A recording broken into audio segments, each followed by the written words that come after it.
Okay, wonderful. So good morning, everybody. My name is Greg Smith. I want to start off by saying a thank you to the Social Justice Council that asked me to do this discussion today. A little bit of background on why I'm here and what we're talking about.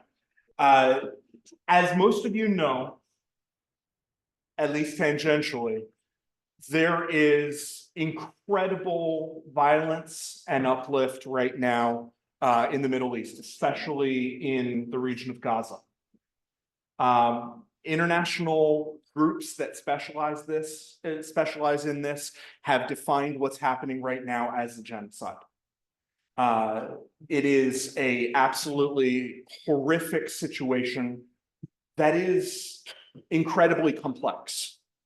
So we have an opportunity here to ask the question, how did we get here? How do we get to the point where good, God-fearing people are committing horrific acts? And so our goal through this activity is to try to understand the path that led us to the current conflict. And while I am fascinated by the question of what should be done next, that's not really our goal here. Our goal is an understanding of the steps along the road that led to the current violence. We're going to do this as a two-session. There are going to be two sessions. Sorry. Yeah. In setting two sessions, I had an interesting challenge of, okay, where do you draw the dividing line in the story? And I've decided to break the story into two parts and theme them. And there's good and bad that go with that. My objective today is to tell the story of how we created the state of Israel. And I'm stopping that story in 1967. And I will explain when I get there why I've chosen 1967 to stop that story. Next week, I intend to tell the story of how we have created the state of Palestine. And I'll begin that story in 1967 and take it to today. So by intent, I'm not going to be talking about specifically what's happening today until next week. I'm happy to answer questions if anybody wants to interrupt me at any point, but I have kind of a narrative through the 2 weeks that I'm going to be going with. So I thank you for your patience with that. All right, so remember which computer to click. Here's where our story is today. As a social studies teacher, I got to start with place. Here's where we are. This is the Mediterranean Sea here. You can probably recognize the Nile Delta and the Sinai Peninsula, very standout options. But this is the place right here on the eastern end of the Mediterranean, in the strip of land in between the Jordan River and the Mediterranean. That is the setting for our whole story, for the most part. Now, I'm studiously avoiding naming that strip of land right now. And I'll be honest with you, when I teach this as a full course, my first class is literally a lesson and debate with my students where we argue over what name should we use for the rest of the class. And the structure of that is to end up with, well, we're going to have to use a bunch of them.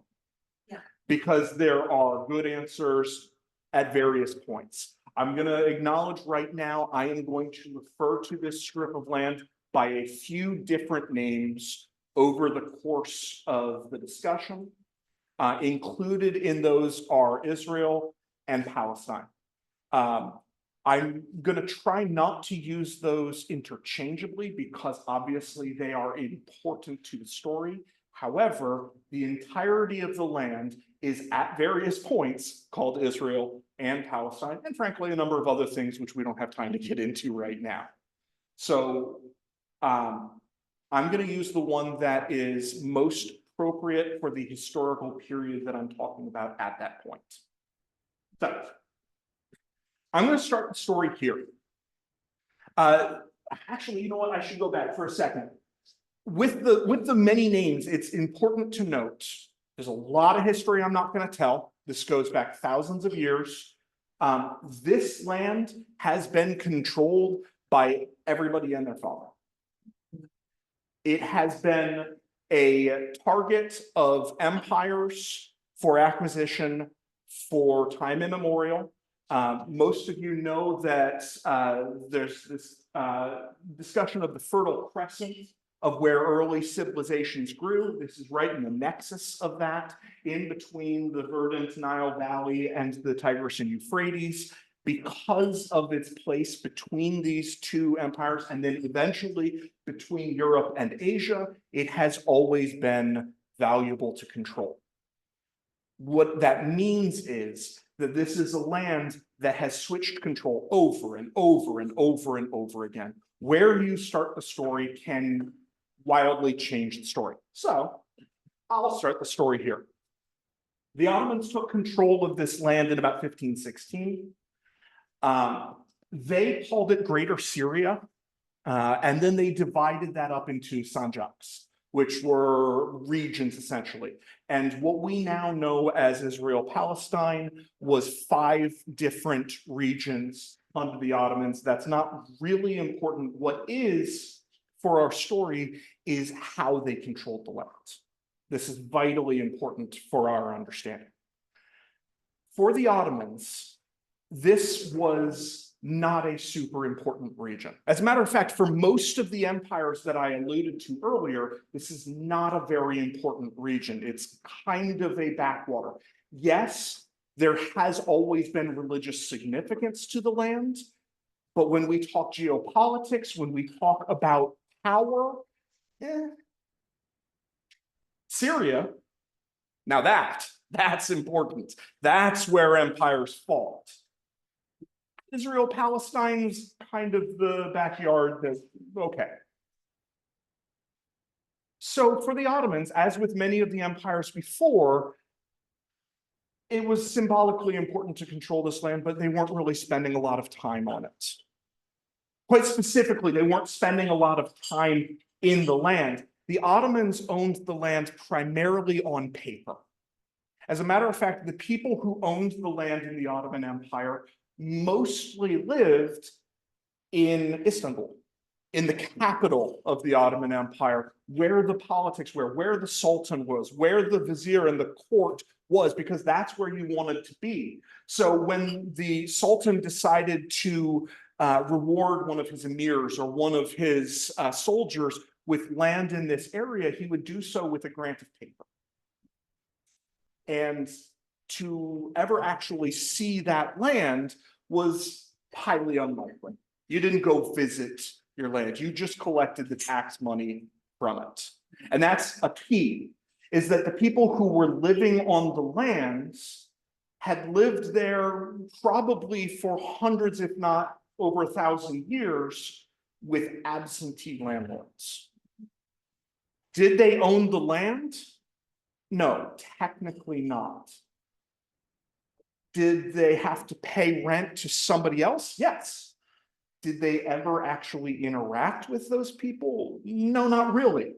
And so we get to this kind of odd place that is the basis of our story, where the people who live there don't own it in anything but if you actually go there and see how they're living their lives. They're not asking anybody permission to do things for the most part. It is an absentee situation. So let's swing our focus to Eastern Europe for a little bit. In the late 1800s, in Eastern Europe, there was a movement that started in the Jewish community known as the Zionist movement. And the Zionist movement, it's important to understand, was not very popular in the Jewish community. The argument of the Zionist movement was essentially that, well, the story that we heard in church today, in Lamentations, that Jews had been expelled from the Holy Land and that they yearned to return to it, well, that this was a real thing. It had been almost 2 millennia since the Jewish people had been expelled from the Holy Land by the Romans. a lot of Jews, the vast majority of Jews in Europe, had kind of shifted an understanding of what it meant to be in God's good graces. It had become kind of an internal thing. We have found Zion in our hearts kind of concept. Well, the Zionist movement said, no. Zionist isn't in our heart. Zion is a place. It's in Palestine. It's in that region of Greater Syria that's part of the Ottoman Empire, and we should go there. Now, a lot of this is political reaction to the times, right? The Russians and frankly the Ottomans were not exactly being super friendly to the Jewish communities there.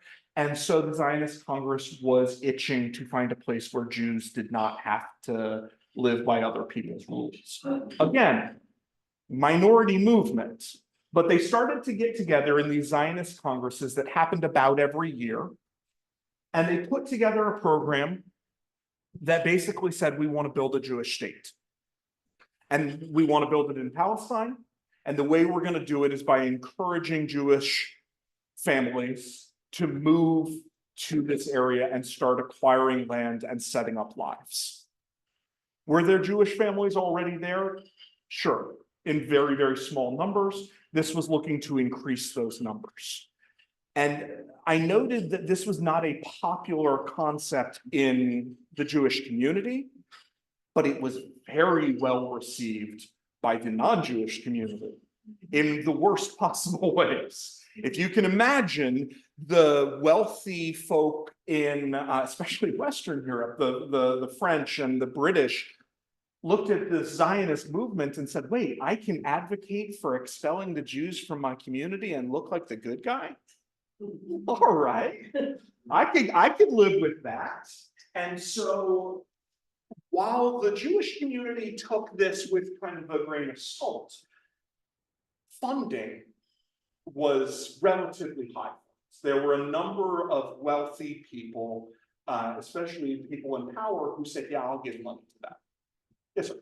Who controlled Palestine, land, and that? The Ottomans. Yes, sir. Yep. It was still Ottoman land, and the Zionist movement was looking to start purchasing land from the Ottomans. And essentially that's what they did. They used this foreign funding, mostly foreign. Obviously, there was some money within the Jewish community. And they started purchasing that paper from the Ottomans. But then they did what the Ottomans never did, and they actually moved to the land. So they essentially showed up in Ottoman lands with the deed and said to the locals, either you're on our land, you work for us now, or more commonly, this is ours, we're setting up our farms, we're setting up our towns, you're going to need to move out. But let me be very clear, the numbers are small, quite small. Late 1800s. Yes, yeah. There are a couple waves of this. They are called, I didn't put the name, that's fine. There are a couple waves to this immigration. The first one, late 1800s, about 25,000 Jews did this. Grand scheme, very small numbers. The second wave comes a little bit later, especially in response to pogroms. But is actually drawing a little bit more broadly at that point. We see populations coming from Argentina, from Iran. Essentially, some of the ancient Jewish communities are saying, hey, maybe, why not? But still, I'm only talking of about 35,000 people in the second group. So overall numbers, still very small.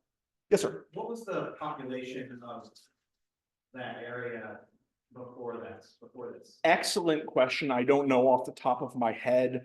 If I had to guess, which I know I don't, but to try to give you a context, I would guess probably around 400,000 to 500,000 total. So you're still talking the vast majority of non-immigrants that are living there. I will have better numbers later. I didn't think to look that up. That's a good question. All right. Then we, oh, please, yes. Yeah, so there were 300,000 Ottomans who lived there? No, the Ottomans, I mean, No, I know they don't believe it, but who lived there? yeah, no, that's an excellent question. We come back to this. So who lived there is a phenomenal question. Most of them would have identified as Arabs. Arab is an ethnic term. The vast majority would have been Muslim, but also there was a relatively large Christian community for obvious reasons. There's also a fairly large Druze community. Can you look up an answer for me? Okay, so this is a little bit later, but 650 to 700,000 in 1914, at least according to Google AI. Thank you. All right. Thank you. Yeah, so you had a number of, you had the Druze community that was there. You had, frankly, the folk in Lebanon, so the northern end of the area we're talking about, identified as Phoenician. So it was a mix. It was a mix. I think the broadest term that I could give is Arab, but that's an umbrella term. All right. So the story really starts to change, of course, with World War I. World War I was cataclysmic for everybody, and it touched this part of the world for very obvious reasons. The Ottoman Empire chose to be allies with Austria-Hungary and Germany in the Central Powers. Britain started getting hungry. Go figure. Britain looked at the Ottoman Empire, which was at that time known as the sick man of Europe, and said, ooh, we could take that down.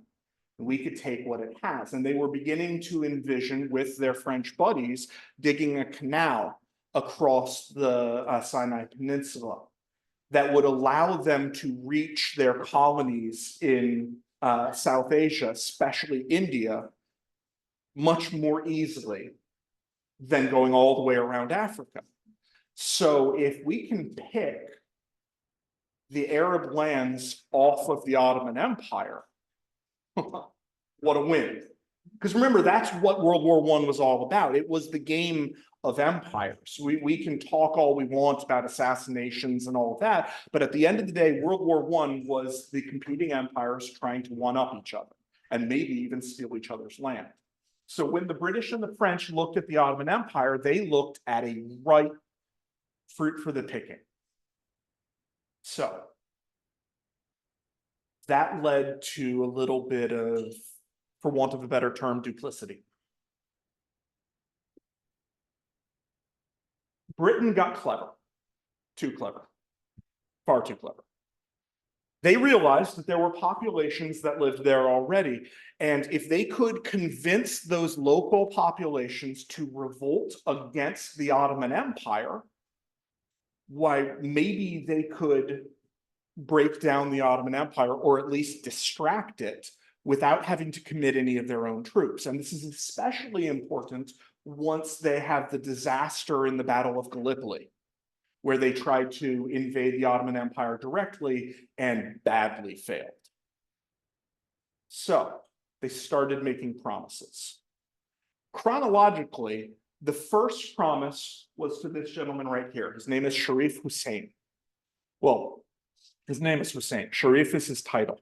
Sharif is an important title. It indicates that he was the ruler of the two great mosques of Islam, Mecca and Medina. He was a member of the Hashemite family, which were the direct descendants of the Prophet Muhammad. He had the best claim to being an Arab leader, but it's important to understand Arabs don't have a leader. They don't today, they didn't then. They don't get along with each other. They are incredibly tribal. And the Hashemites are a powerful tribe. And they had this religious claim. But most Arabs, even Muslim Arabs, it only goes so far. As a matter of fact, if you study the history of Islam, it's battling between the tribes for who gets to claim to be the tribe that controls the area. Even today, in fact, to fast forward for a minute, when we think about the area where Mecca and Medina are, we call it Saudi Arabia. But Saudi means that it is Arabia controlled by the Al Saud family. The Saudis, because of the history I'm talking about right now, kicked the Hashemites out, and that's where we get Saudi Arabia. Arabia is the key. But Hussein, like many Arab leaders before him, had grand visions of unifying the Arab world under his rule. The British knew this. The British knew that a man like this would be chafing against the Ottoman Empire, which, again, didn't really care about the Arab world, but liked to rule it because they were Muslim, and hey, if you can control the great mosques of Islam, then you win. So Hussein and the British had a common enemy. And the British said to Hussein, essentially, let's do this. You rise up, you help overthrow the Ottoman Empire, and we will support the creation of an Arab state with you as the king once the war is over. Now, they didn't very clearly define what this Arab state would be, but as far as Hussein and his family and everybody who was paying attention were concerned, it was the Arab lands. And the question was already asked, who lives in this land? It's primarily the Arabs. So there was no question in their minds that the British had promised them the Arab lands, including what we consider Israel, Palestine. Meanwhile, there was also a Jewish population there. And while the Jewish population was tiny, relatively, they were incredibly well placed. And they were, on average, quite wealthier and better supported than the Arab families in the area. So the British said, hey, these are perfect spies. We'll use these middle-class Jews to spy on the Ottomans. The Ottomans know they have unrest amongst the Arabs, the lower class. If we can get the Jews to report back to us on what the Ottomans are doing, perfect. How do you get the Jews on your side? Well, the answer was basically the same as how do you get the Arabs on your side? Arthur Balfour, the Minister of Foreign Affairs for Britain, sent a letter to leaders in the Jewish community, especially to Baron Rothschild, essentially saying, hey, I happen to know that you want to create a Jewish homeland in Palestine. Well, if y'all were to help us during this war, the British would look very favorably on a Jewish homeland there. You'd have our blessing. As far as the British were concerned, this is just another way to get support in overthrowing the Ottomans. They probably had no concern about the fact that they had promised the exact same land to both the Arabs and the Jews, because at the end of the day, they didn't intend to fulfill either of those promises.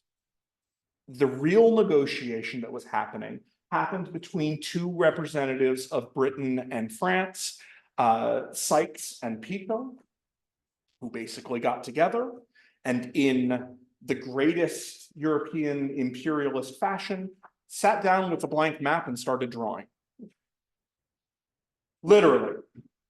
This is the actual map. I know I've got it very small here, but you can see they've just crudely shaded in sections. And the lines are pretty straight, which when I teach my geography classes, you should know straight lines are fake. Basically, they just said, okay, well, we'll divide it into this section, then we'll divide it into this section, then we'll draw a line down the middle, and everything north of that line is going to be controlled by the French, and everything south of that line is going to be controlled by the British. Done. Little bit more complicated than that. If you look, there are some slight differences in shading, but at its core, the French wanted control of Asia Minor, what would eventually become Lebanon and Syria. The British wanted Iraq. They wanted the Tigris and Euphrates, which makes a lot of sense when you consider that they had the trade coming from India. They wanted that quick ability. If they could build a train line across here, they could get their goods much faster. The area we're talking about, it's yellow here, which is a little weird. But what we need to know is it falls in the British control. They recognize this was a special area, but the British will figure it out. Not the Arabs, not the Jews. The British have got this. So they made all three promises. Why? Because that's what they thought they needed to win the war. They weren't concerned about the longer term. The longer term, they were going to be the imperialists and it was going to be fine. So the war ends and the British follow the one promise they actually cared about to themselves. They gave this land to themselves. They did create an Arab state for the Hashemites, but it was the other side of the Jordan. What we now know today as Jordan is the Hashemite kingdom of Jordan. Hussein was furious about this, but at least he had his kingdom. The Jews were furious about this, but they knew how to be patient. The fact of the matter was, the land after World War I was going to be called the British Mandates. And nobody was happy about that. What happens next is unrest. The Arabs are angry that the British lied to them. And so they, at various points, go on general strike, have violent rebellion against the British. Basically, the focus of the Arabs is, let's get the British out of here. They're just the latest empire. When are we finally going to control ourselves? Yes, sir. The British occupying the Yeah, at a low level. The British never really invested to the degree where they would be able to control it, like full stop. But they were certainly the occupiers at this point. They called it the Mandates, right? This is League of Nations language. Like, this isn't a colony. We're just the caretakers. But realistically, yes, they were occupying it. They did control it, but they mostly controlled it through puppet regimes, especially the Grand Mufti of Jerusalem, who was the Muslim leader of that area. He was basically the British puppet, even though he was just as angry as the other Arabs and looking to undermine British rule. Yes, sir. Right, recognizing there's a primarily political thing that's going on here. Yes, sir. Do you know any feel for the extent to which, if any, the Church of England had an influence and their decisions and actions, communications? Short answer is no. In all of the study, all of the reading, all of the interviewing, et cetera, that I've done about this, I've never seen the Anglican Church mentioned. Doesn't mean it wasn't. I don't know everything, but I've never seen an indication that the church had anything other than a, hey, let's all play nicely together role in this. Okay. Yes, sir. Would it be fair to say that when the occupied, they occupied with their money? In other words, they were, they were talking about the, I forget the title, person in Jerusalem. Grand Mufti, yeah. They were financing basically so these people would stay in power. Is that fair? No, I don't think it is. I appreciate respectfully. I don't think the British ever really intended to invest in this area.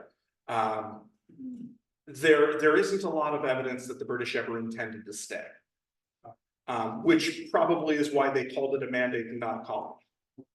They really weren't enthralled by this. Remember, the focus was on the Suez, where the canal would eventually be built, and Iraq. As far as the British were concerned, this was just a tricky region they needed to keep an eye on so that the other areas didn't flare up against them. And frankly, if they had invested more, it's an interesting counterfactual, would they have been better received? I don't know. I think all populations at this point were interested in empires getting out. So this time period after World War I is conflict ridden. And you get it's called the Great Palestinian Revolt. And the years of this that I've mentioned up here are key. The Great Palestinian Revolt starts in 1936, and it kind of wraps up in 1939. Why 1939? Because Europe was getting ready for World War II. And that was essentially the argument. It's not that it came to a good conclusion. It was a very unsatisfying conclusion. But the British argument to the Arabs and to an extent the Jews was, hey, we got bigger fish to fry right now. Are you on our team? And because of the growing unrest in Europe, this kind of got shoved to the back burner. There was an attempt called the Peel Commission to find a solution. And the Peel Commission came in and it studied the area and it drew up this map. And it said, here's the solution that we should choose. And this map creates two states, one for the Jews and one for the Arabs. And it created this weird little international pocket from Tel Aviv, Jaffa, into Jerusalem that would kind of still be British controlled. And it presented this map, and the Jews and Arabs both said, yeah, to hell with that. And then we get into World War II. This story is kind of interrupted, so I will interrupt it. We get into World War II. World War II doesn't really touch this region all that directly. There are hints of it. Just to be clear, there are definitely moments where especially the Arab leaders reach out to the Nazis saying, hey, maybe we can do something here. Not because they necessarily agreed with the Nazis on anything other than let's get the British out. That was the focus. This was not at all about, hey, we hear what you're doing to the Jews. It was much more, you're anti-British, we're anti-British. But that never really went anywhere. But of course, we know what else happened during World War II, and that was the Holocaust. And the Holocaust is hugely important to this story for a couple of reasons. First and foremost, remember when I said the Zionist movement was not very popular amongst the Jewish community? This is going to change that.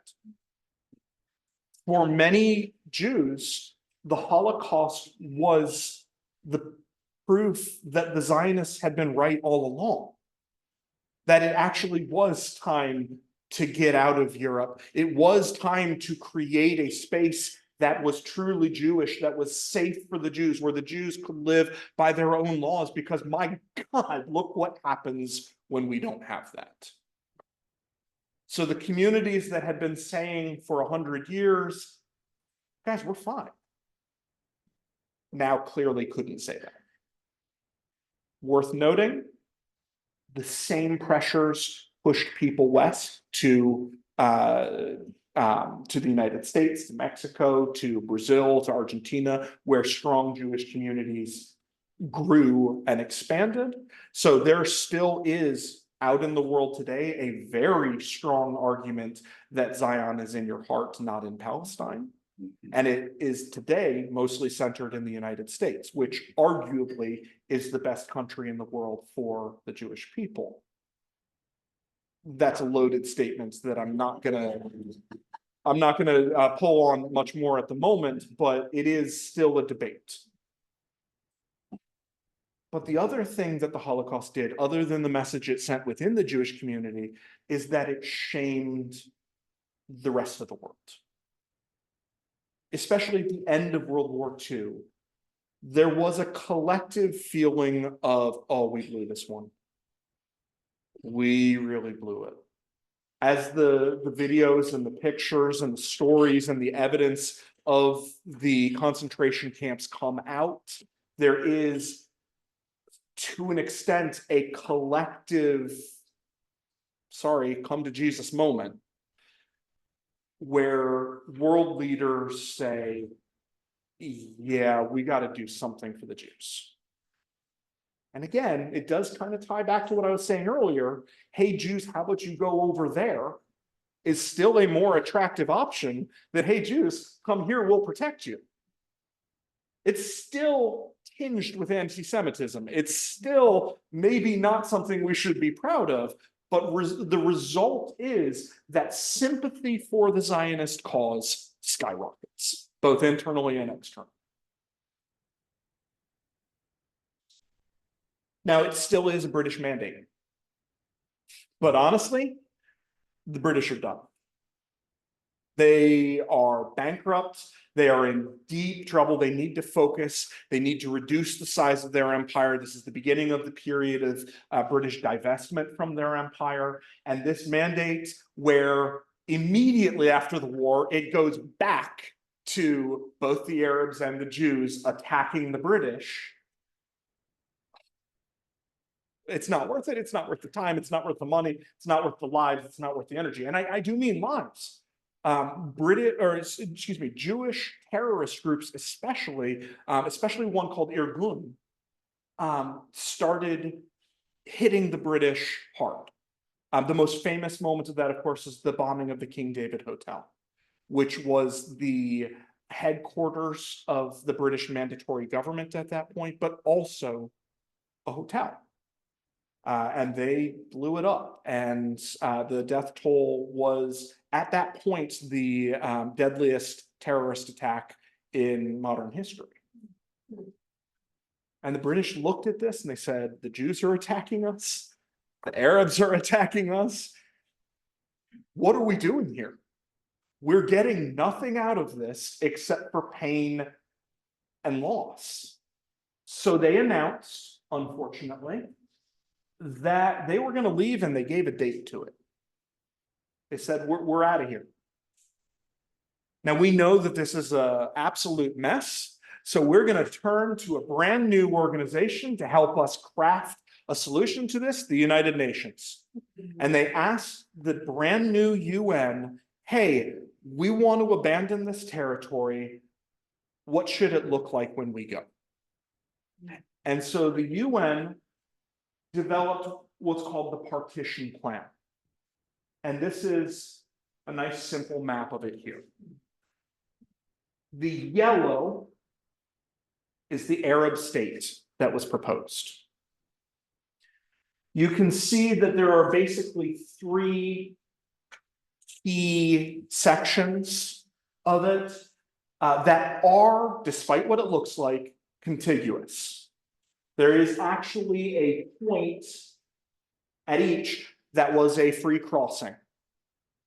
There are three Jewish portions that, again, are technically contiguous. You had these essentially crossroads points where the plan was that people would be okay traversing the crossroads.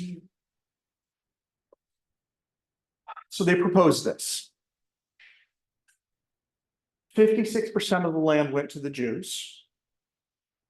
43% of the land went to the Arabs. That's a little bit disingenuous. It is important to point out this gigantic section down here in the Jewish state is almost entirely the Negev desert. So that does significantly boost the percent of land that's going to the Jews that, let's be honest, who cares? Other than the fact that they get access to the Red Sea, which is important. This is not usable land down here. So probably more realistic to say we've got a 50-50 split here. And Jerusalem the holy city, the one everybody worries about, despite the fact it has no geopolitical value, would be an independent area administered by the UN. Nobody gets it. Everybody gets it.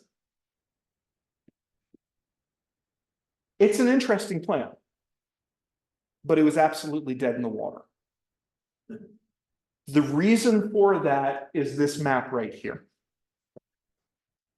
I know that reading this map from a distance is hard, so let me just give you what you need to know. This is population density, essentially the breakdown in each of the regions, who is there, and green is Arab. Wow. Red is Jewish, and white is others.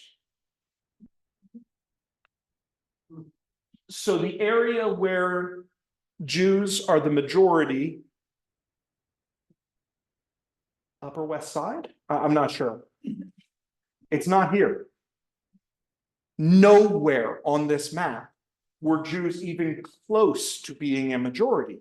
And yet the UN was offering them technically more than half of the land.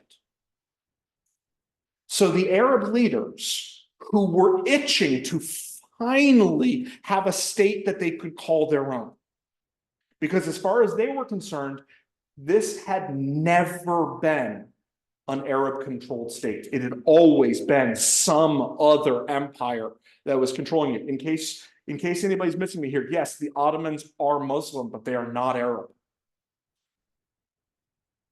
The Arabs were saying, hey, this is finally our chance. And most of the land's being given to a small fraction of the population? No, absolutely not. And so the Arabs rejected this outright. The Jews were a little bit more clever about it. They knew the Arabs would reject it outright, so they kept their mouths shut. Were they happy about this plan? No. For varying reasons. One, they didn't want a state that was all broken up like this. They didn't think it would work. They wanted control of Jerusalem. There were some that wanted the entire land for themselves, but they knew that they could keep their mouths shut and let the Arabs blow up the plan, so they did. Why? Because we have a date. We know when this is running out. And the date is May 14th, 1948. The British had announced that they would be leaving on May 14th, 1948. And so the focus became who can get the most control by May 14th, 1948. The British are leaving at 2 p.m. 2:01 is what matters, right? You see echoes of this in other places like the Balkan War in the 1990s, where when we announced ahead of time, this is where everything changes. People do everything they can to prepare for it. So you have, yes, basically a civil war between the Jews and the Arabs as they try to prepare their argument for we're in control now as soon as the British pull out. The UN plan was rejected. It becomes essentially a free-for-all. And so a leadership group in the Jewish community said, okay, here's how we win this. With a good argument. We win it with a good story. We're obviously badly outnumbered here, but we know how the international system works. So in the days leading up to it, in top secret meetings, they got together and they drafted a constitution and they drafted a Declaration of Independence. And they very secretly, very quietly voted to approve the language. And then at 4 o'clock, as soon as the British were announcing formally departed, they gavelled in their session and voted to pass the language that they had already written.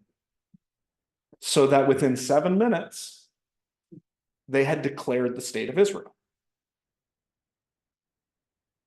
It was within hours that the United States said, good job, Israel, we recognize you. Not formally, that took a little bit longer.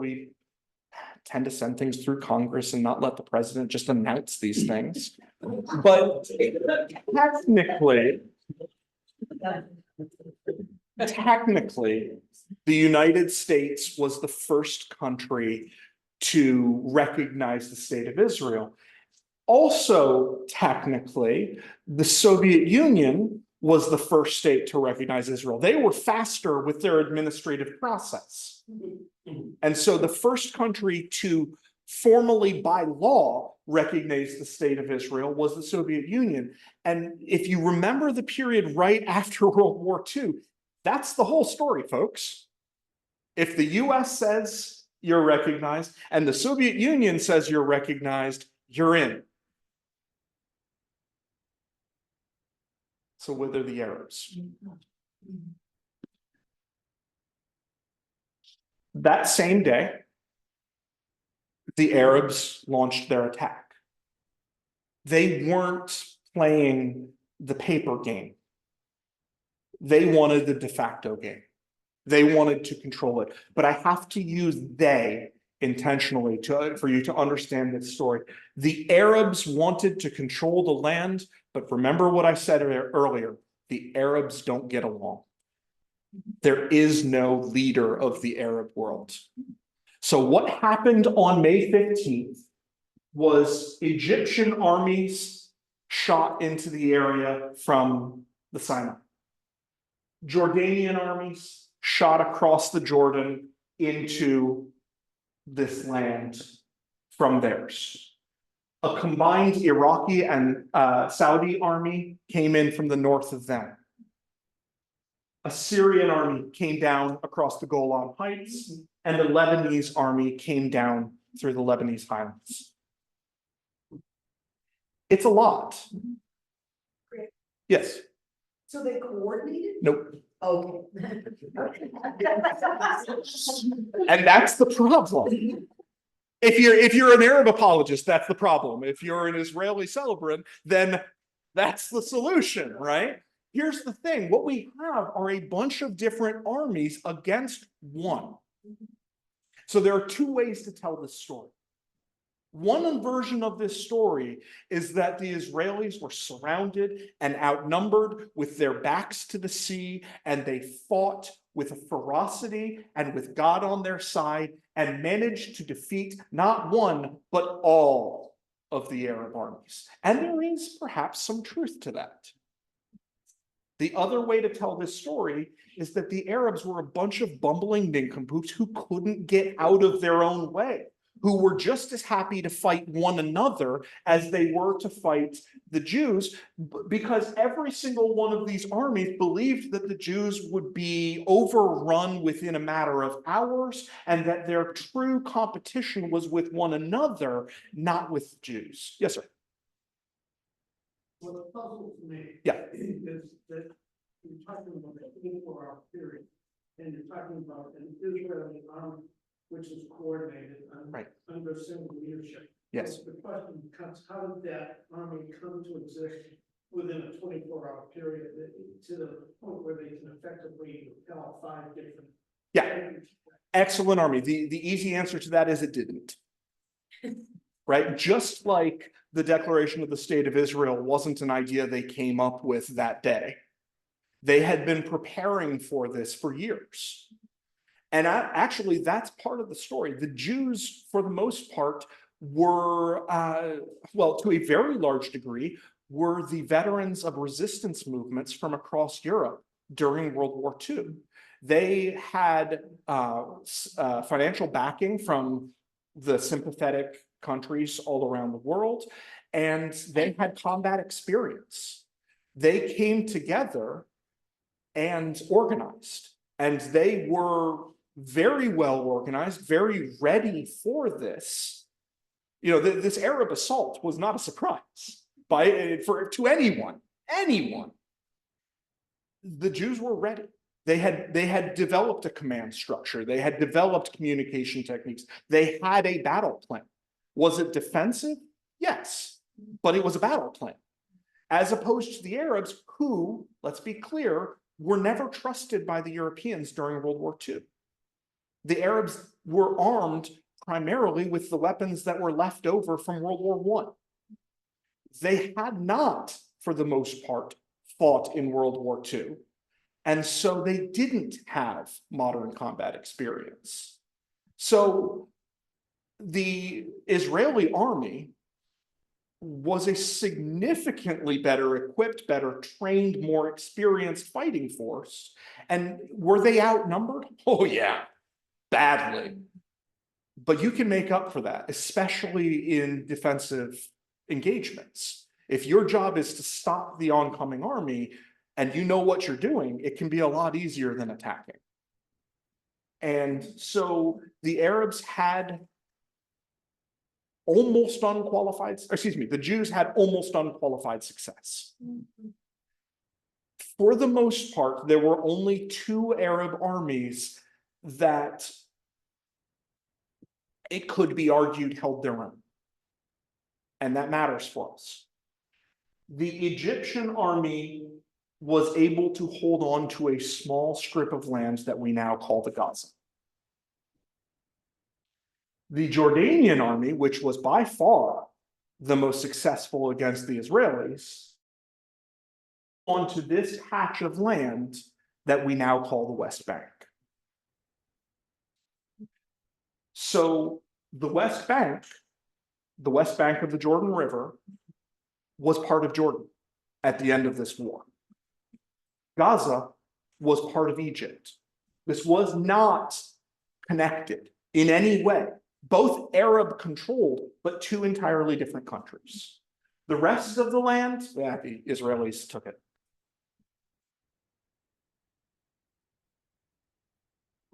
Yes, sir. Just to back up, when Israel sort of gathered in their session and they declared, set up their government, what did they just say, and this is all ours? Or did they have, where was their territory, I guess, that they kind of claimed in doing that? That's a really good question. I wish I had a more specific answer from you. I've never actually seen a map of their claim.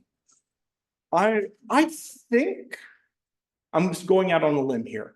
I think they knew that it was going to be a war. Mm-hmm. And they were waiting to see what it ended up as. Okay. Every statement that I've seen doesn't have specific boundaries, but I might have missed that. Yeah. For lack of a better term, like mercenaries on the Jewish side. Good. I'm sorry. Could you repeat the question? Mercenaries. What about them? Not just people that live there, Jewish in the Israeli army. Mm-hmm. They recruit people from outside of Israel to come and fight with them, or is it all the people that live there that made a part of this? I think that would be a definitional question. Would you define as a mercenary a Jew who moved to Israel within the year or two before this to serve in this army and fight to create the state of Israel? Yes. So maybe not mercenary might not be the right term, not a paid person, but Right. who came from. Well, keep in mind, we have an incredible influx of European Jewry during this time, many of whom are combat trained, many of whom are young and ready to fight and defend it. I'm not sure I would call those mercenaries because that's not why they arrived, but did they come in as arguably foreign combatants who the only thing uniting them was a willingness to be part of this fight? Yeah. But I don't think they intended to leave afterwards, which I guess would be my key of a foreign mercenary. As far as true foreign mercenaries who are hired, come in, fight, and leave when their contract is up, I know of none. Yeah. Were some of the Jewish leaders considered terrorists both by other countries, perhaps some of the Arab countries? Always been Korean or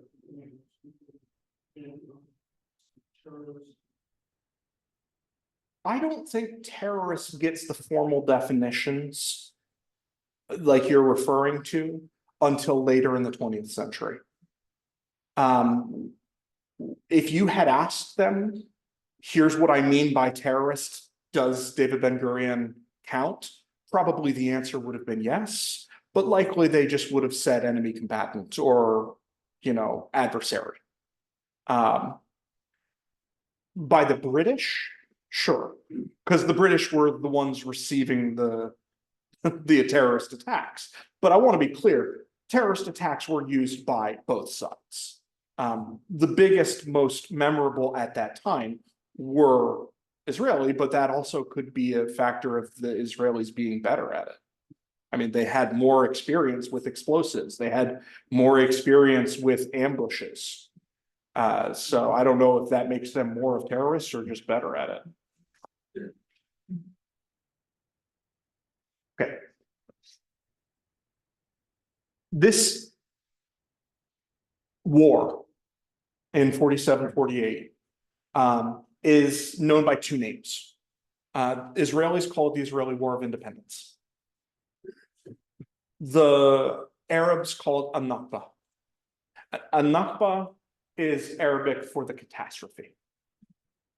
That is how it was viewed.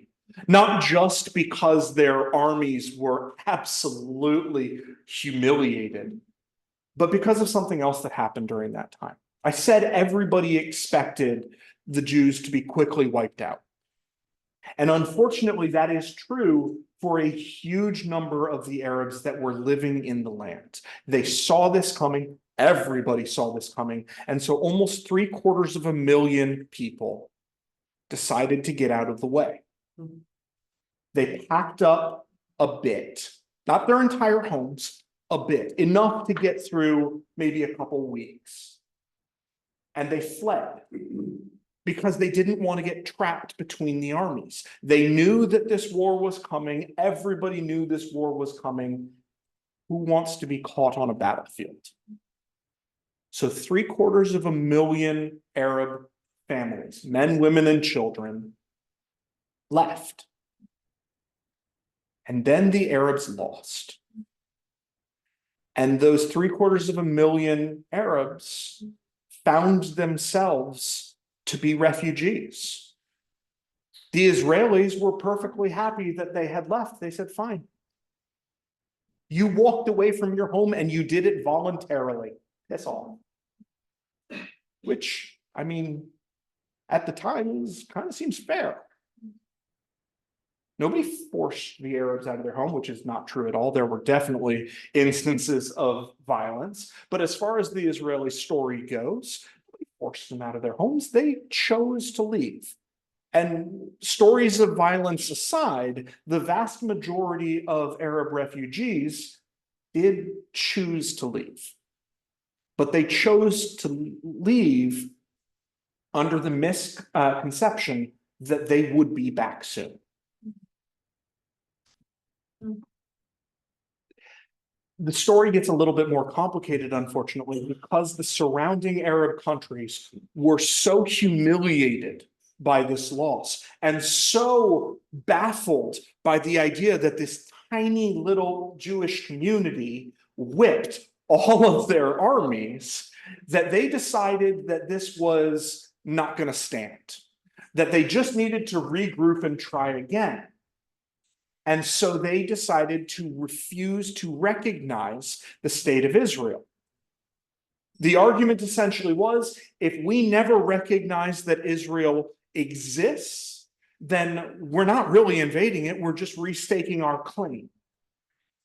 But unfortunately, under international law, you can't be a refugee from a country that doesn't exist. And so the Arabs could not recognize the refugees in their own countries as refugees. And this ended up with this awkward gray area.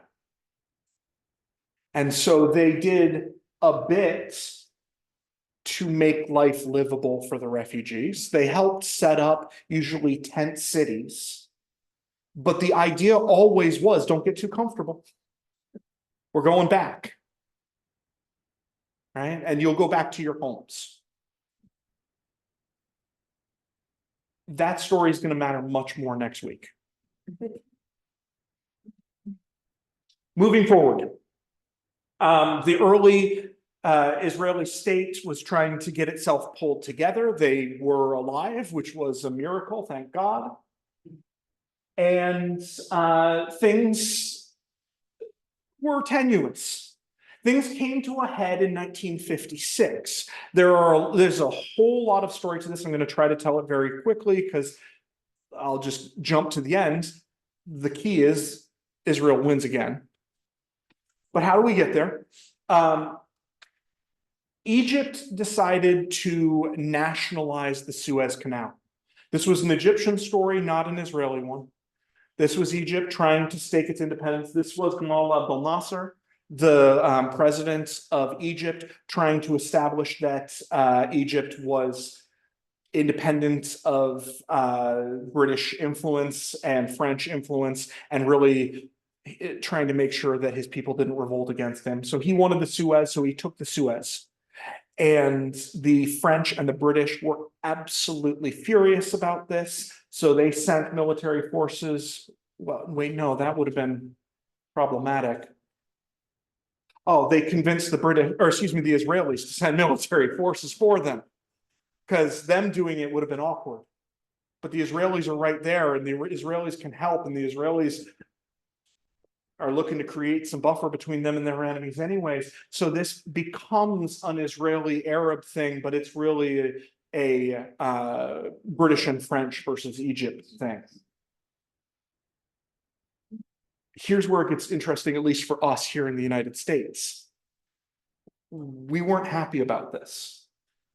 Nasser, for all of his caveats, was friendly with the Americans.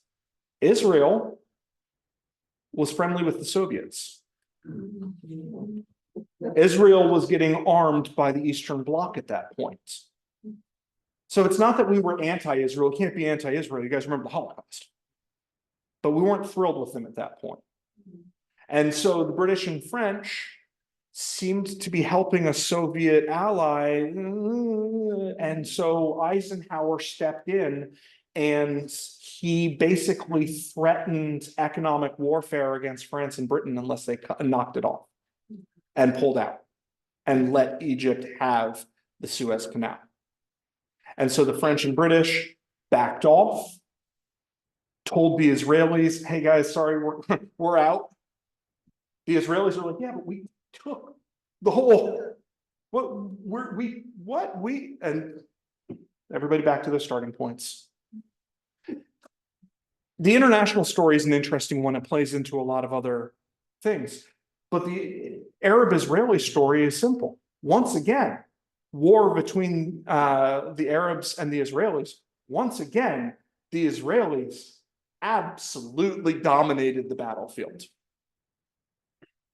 Nasser was embarrassed. His army was almost wiped out in a matter of hours. That's him now. Because we're going to fast forward to 1967.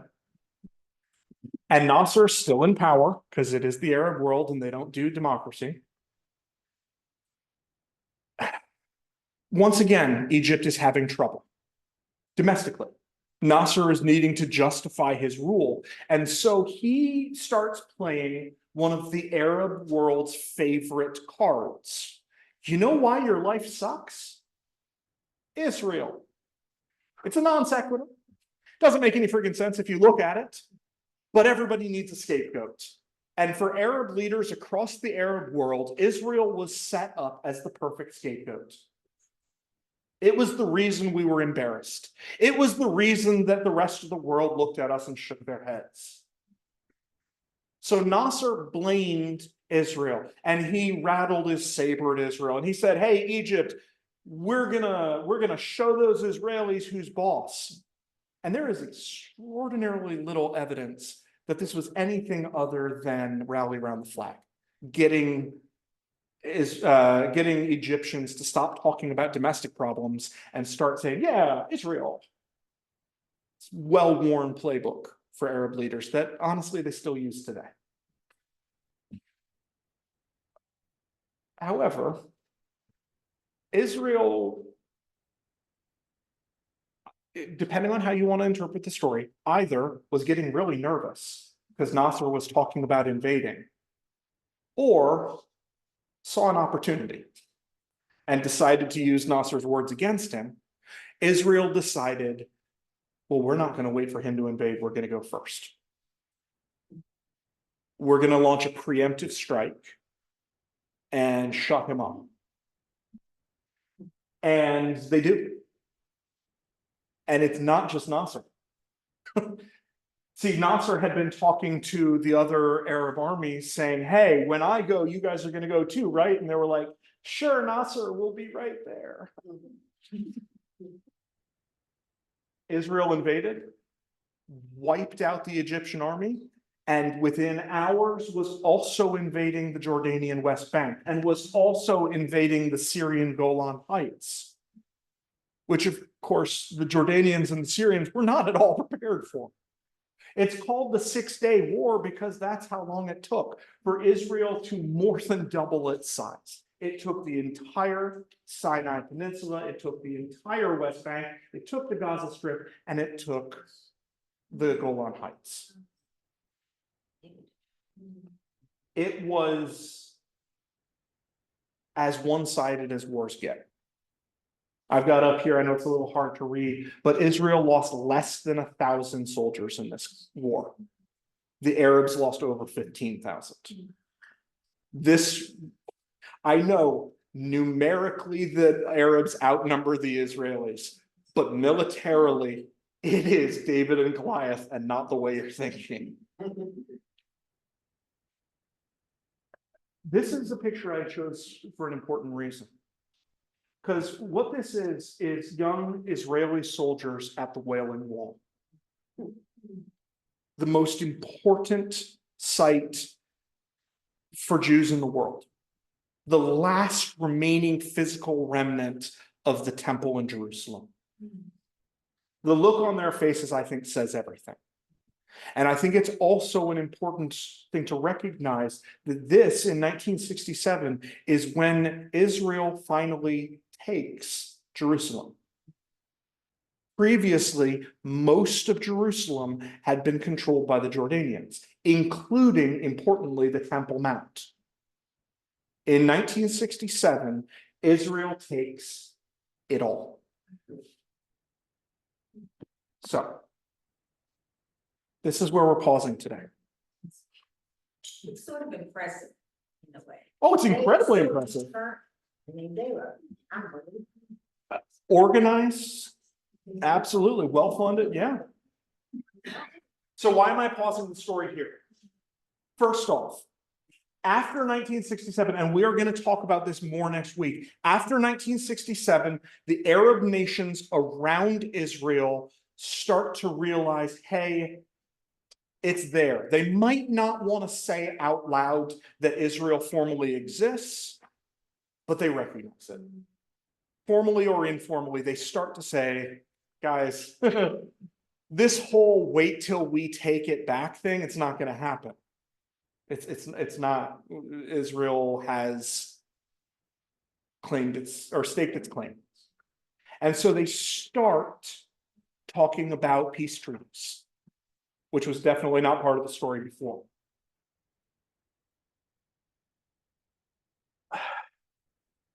In 1967, it is still incredibly popular in Arab countries to talk poorly of Israel. Again, it's low-hanging fruit. If you want to blame what's going on, blame the Israelis. I remember I used to live in Oman, one of the more sane Arab states. And one day there was an earthquake, small earthquake. But for some weird reason, the newspapers didn't report the earthquake.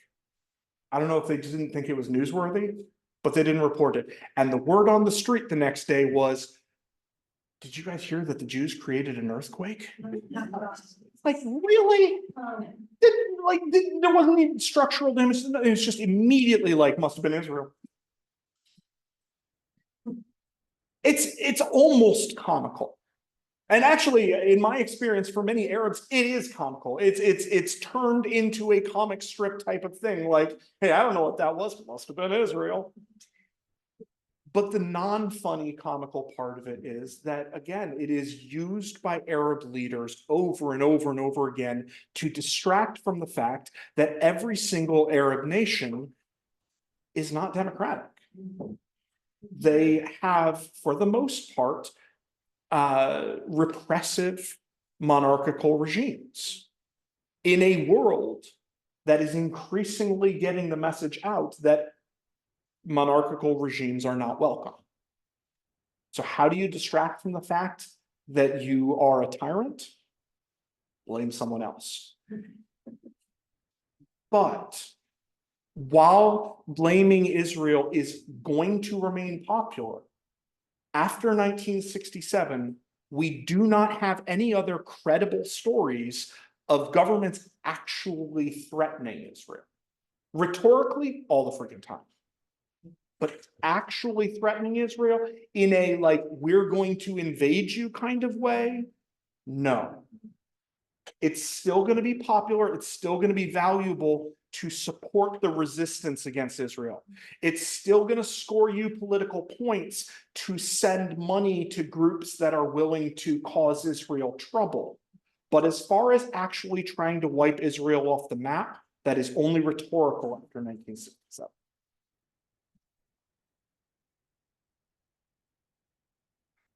Then there's this. After 67, Israel has taken huge swaths of land that it doesn't really know what to do with. It doesn't want to control them. And I will get more deeper into why not next time. But to hint at it right now, it would mess up their demographics too much. To absorb all of the Arabs of the occupied territories would be problematic. So they don't really want these populations, but they also don't want to give the land back. So the West Bank, Gaza, and Golan Heights end up in this legal gray area that we call the occupied territories. And what to do about those becomes one of the most pressing questions. Whereas before 1967, it wasn't a thing. The West Bank wasn't the West Bank, it was just part of Jordan. Gaza wasn't Gaza, it was just part of Egypt. And the Golan Heights wasn't Golan Heights, it was just part of Syria. Now we have these new territories we have to figure out, what are we going to do here? And finally, the refugees. It doesn't look like they're going anywhere. That argument from the Arab leaders of hang tight, we'll get you home soon, is looking less and less and less possible. But those same Arab leaders are not at all interested in absorbing these populations into their own.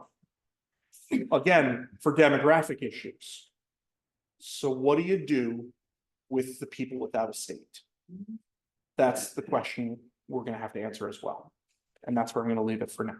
So, thank you.